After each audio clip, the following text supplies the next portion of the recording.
My name is Ben, and I have two daughters, Lila and Esme. And I remember pretty vividly the day we brought our first child, Lila, home from the hospital. I looked at my wife, Holly, and I said, that was great, at least for me. What do we do with her now? Like, it seemed insane to me that the doctors and nurses would allow Holly and us to be in charge of this person, this human's life, like indefinitely. I think the best word to describe my first impression of parenting would be overwhelming, for sure. I'm overwhelmed with love, overwhelmed with responsibility, overwhelmed with exhaustion, overwhelmed with Google searches. How to swaddle, that was my first Google search. Then I moved on to other things like how to put a baby in a doorway jumper without regretting it forever. Maybe that was just me. By the way, doorway jumpers, terrible idea. Look, parenting, it's overwhelming. I mean, some of us deal with that in different ways. We read books, we ask for the advice of a professional, we reach out to friends or family members who are a little bit down the road from us. We call our moms and say, Mom, how did you keep us alive? We read online forums, not a good idea, by the way. Don't read those. At one point, I got so desperate that I got on Pinterest. Yes, me, a male husband, got on Pinterest for parenting help. Look, there is plenty of advice out there. But then, like, even that can be overwhelming, right? I mean, the sheer volume of ideas and theories and guidelines, it's enough to make you want to quit before you even start. I've been there. I mean, every parent has probably been there. But today I want to give you one thing to focus on, just one thing to think about when it comes to raising your children. I know there's a lot that you could, but I'm just going to give you one thing. If you can get this concept, we think it will narrow the scope of your focus. And maybe over time, it'll ease some of the overwhelming feelings that we all deal with. In Deuteronomy 6, chapter 6, verses 5 through 7, Moses gives some parenting advice.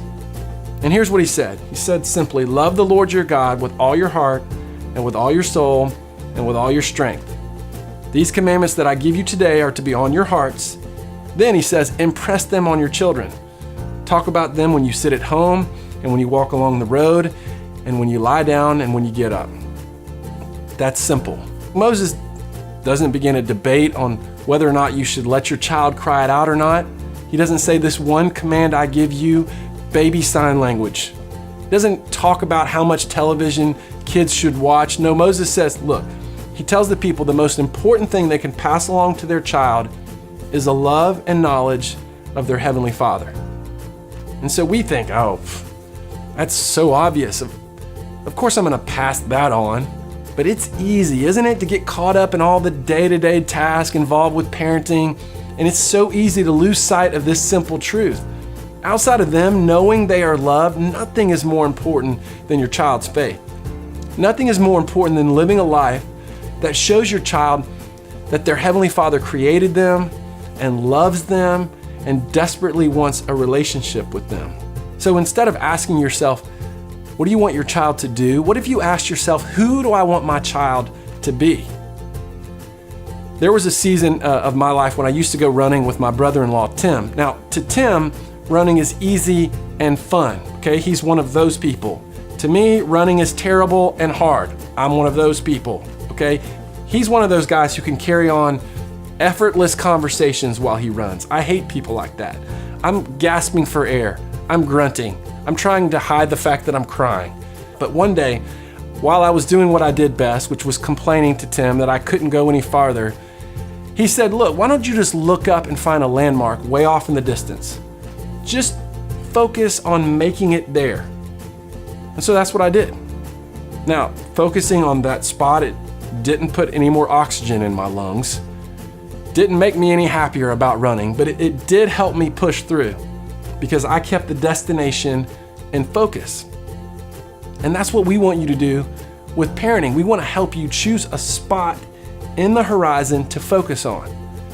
And so at the end of this video, here's what we'd love. We'd love for you to sit down and write a description of the type of person you'd like your child to grow up to be. Do you want your child to be forgiving? Do you want your child to be generous, a good friend, a hard worker, compassionate, determined, loyal? We want you to choose 3 to 5 words. Now, you're going to share these during the baby dedication event, so we want you to make sure that you write them down, write them out. Now, I realize, and I would probably be like this, some of you are going to look at this list and start getting overwhelmed all over again. You're thinking, whoa, wait a minute. I'm just trying to get my daughter to sleep longer than 3 hours a night. I'm trying to get my son to eat something other than marshmallows for dinner. And you want me to focus on teaching them how to be compassionate? That's not what this list is. This list, it's your ultimate destination. Let your periphery take care of the little things, but let this list navigate the big moments and the big decisions. Because look, right now is important. And the crazy, overwhelming moments along the way are important. But while you are surviving those, we want you to keep a bigger picture in your mind. And here's what we want it to be. The person that your amazing son or daughter can become. Focus on that.